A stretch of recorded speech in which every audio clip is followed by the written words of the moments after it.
Grimoire could hardly believe that Lloyd was still standing after taking a direct hit from his spell. Meanwhile, Lloyd praised the attack for being so uniquely powerful, saying he would love to see more of it. Grimoire simply could not accept that Lloyd had survived, so he began firing off even more spells.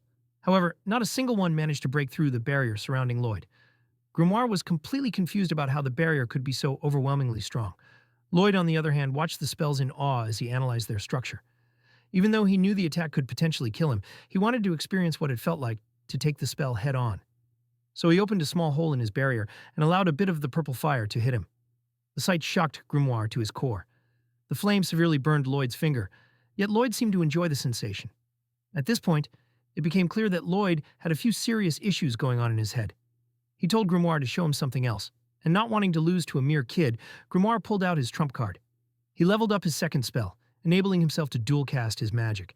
Even though that combination should have annihilated anyone who wasn't the main character, Grimoire was somehow getting even worse matchups than before. When Grimoire noticed that Lloyd effortlessly canceled out his most powerful spell, he finally understood that he couldn't win a fight against this child. He immediately tried to flee.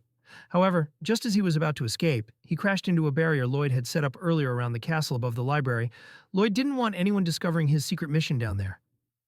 Grimoire questioned whether Lloyd thought he was trying to run away, but that wasn't the case.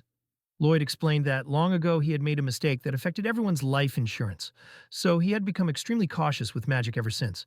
He even placed protective barriers around the books so they wouldn't burn.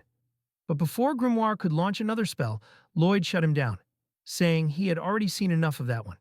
Now Lloyd wanted to examine what kind of defensive magic Grimoire possessed. To test it, he struck Grimoire with one of his own offensive spells. It was clear that Grimoire wouldn't enjoy what came next. When the blast finally settled, he was left lying on the floor, defeated, beaten, and very much done for.